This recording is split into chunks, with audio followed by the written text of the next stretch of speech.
Warhammer, el fin de los tiempos. Libro 3.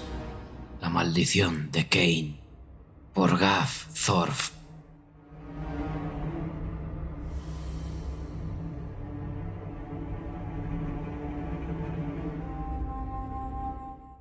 Capítulo 20. La sombra de Khaine. La batalla había degenerado en una anarquía sangrienta y demente desde que el violento manto de Khaine envolvía a todos los que participaban en ella. La isla marchita era su dominio, de manera que toda la sangre que se derramaba en sus costas le pertenecía, y todos los que blandían una espada o disparaban un arco elevaban una plegaria a su poder. Tácticas y estrategias, líneas de avance y escalones de ataque se habían ido al garete, y los Druchi se arrojaban arrebatadamente contra el reducido contingente de elfos que defendía el templo de Khaine. Qhoran y su guardia negra se hallaban en el centro del ataque, y las puntas de acero de sus lanzas perforaban el corazón del enemigo, sajando arqueros y lanceros que luchaban con el uniforme de Ybres, mientras el estandarte de Nagaron flameaba orgullosamente junto al capitán de Malekith. Las lanzas y las flechas de la guardia plateada de Thor Ybres chocaban contra la marea negra y morada de las lanzas siniestras Nagarothi, en tanto los saetas oscuras del rey brujo acribillaban implacablemente al enemigo con sus ballestas de repetición. Magos a lomos de Pegasos y caballeros con blasones coloridos de Thorgabel, montados sobre grifos, surcaban los cielos, donde los dragones negros se batían con fénix de alas llameantes y seferianos a bordos de escoltas celestes tirados por águilas e hipogrifos.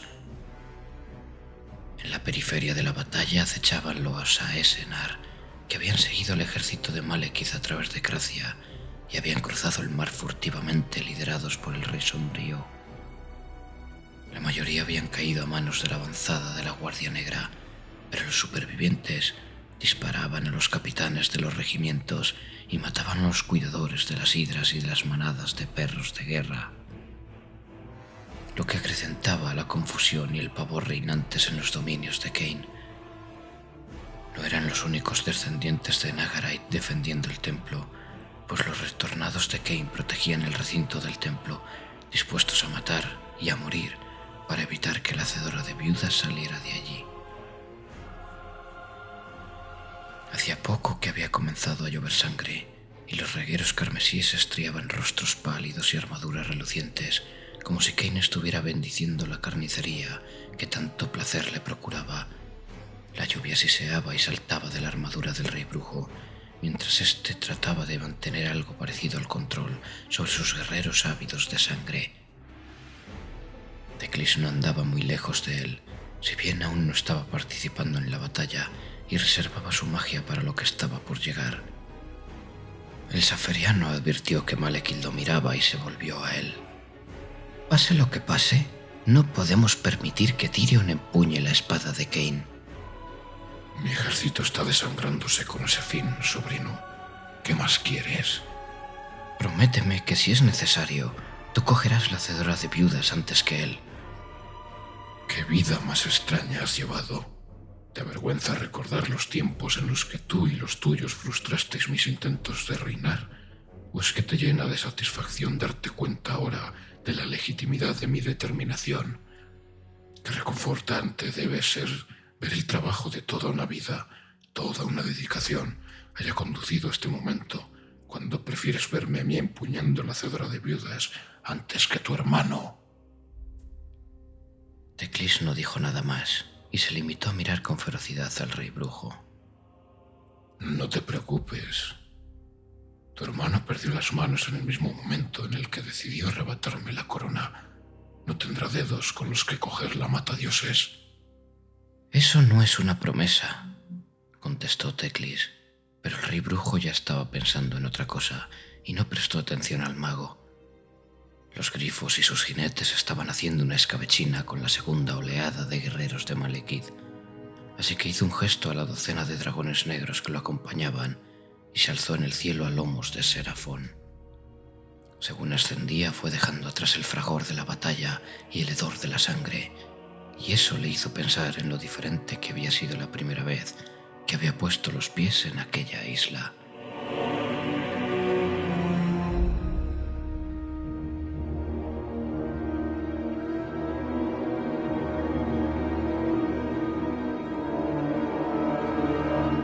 Malekith llegó a un claro extenso y llano que se abría más o menos en el centro de la isla marchita.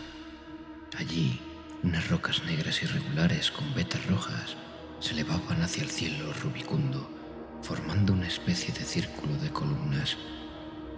El suelo, delimitado por las rocas, era liso como el cristal y negro como una noche sin luna.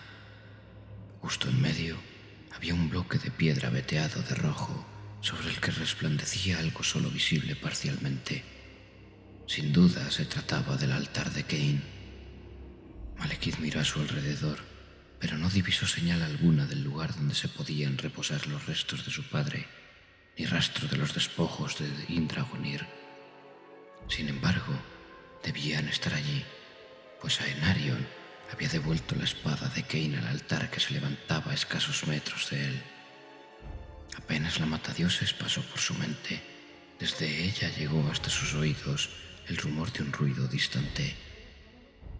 Había sido un grito apenas perceptible, pero una vez que había atraído para sí su atención, Malekith observó con mayor determinación el altar de Cain, y mientras lo hacía, los sonidos que se producían a su alrededor se intensificaron. A los gritos agónicos iniciales se sumaron unos alaridos horrorizados. El chirrido de metal contra metal y el fragor de la batalla retumbaron a su alrededor. Malekith oyó un latido de corazón atronador, y con el rabillo del ojo vio cuchillos sajando cuerpos y extremidades mutiladas. Las vetas rojas del altar no eran una roca en absoluto, palpitaban como arterias y la sangre emanaba del altar de piedra a borbotones. Se dio cuenta de que el corazón que latía era el suyo, aporreándole el pecho como un herrero golpea un yunque. Un gemido como de lamento, como el zumbido de la espada al cortar el aire, estalló en los oídos de Malekith. Era un sonido agradable. El príncipe de Nagarythe siguió escuchando unos instantes, dejándose arrastrar lentamente por él hacia el altar, hasta que se quedó paralizado frente al ar sangrienta, exactamente igual que hiciera otrora su padre Aenarion. Ante los ojos de Malekith resplandeció el objeto incrustado en la roca. Sus contornos borrosos hacían pensar en una mezcla de hacha, espada y lanza, hasta que finalmente el brillo permitió verlo con nitidez. Era una maza con incrustaciones de piedras preciosas.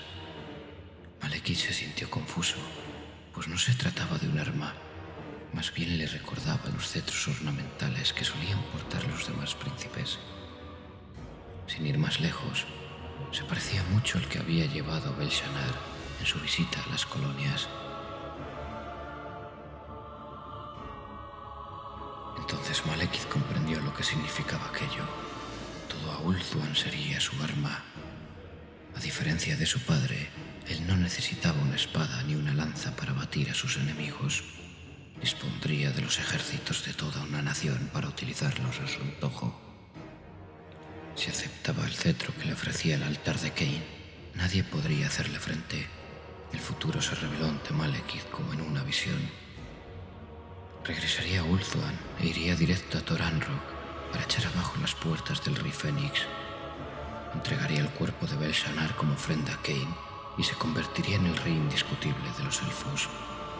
Reinaría para la eternidad como la sanguinaria mano derecha del dios del asesinato.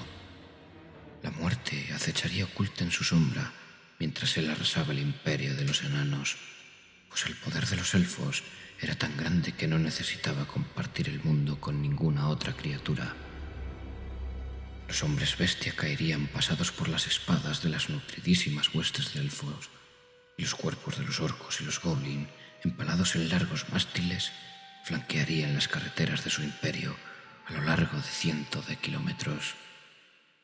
Malekith rompió a reír mientras imaginaba los toscos poblados humanos envueltos en llamas y los hombres arrojados a las piras, las mujeres con los corazones arrancados y los bebés con las cabezas machacadas contra las rocas ensangrentadas.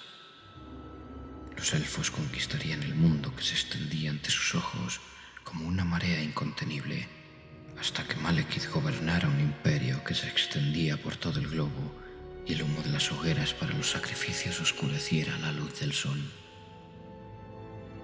Malekith se veía transportado en un palanquín gigantesco construido con los huesos de sus enemigos derrotados, mientras delante de él se derramaba un río de sangre.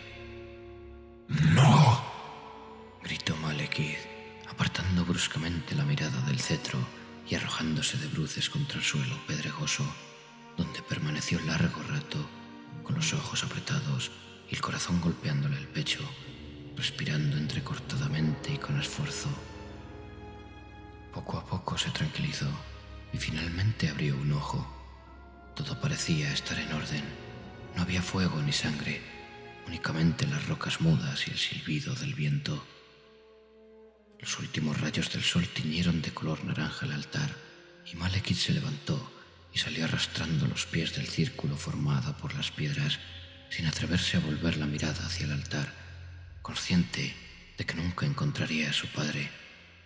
Malekith se rehizo como buenamente pudo y enfiló hacia el bote, sin echar la vista atrás en ningún momento.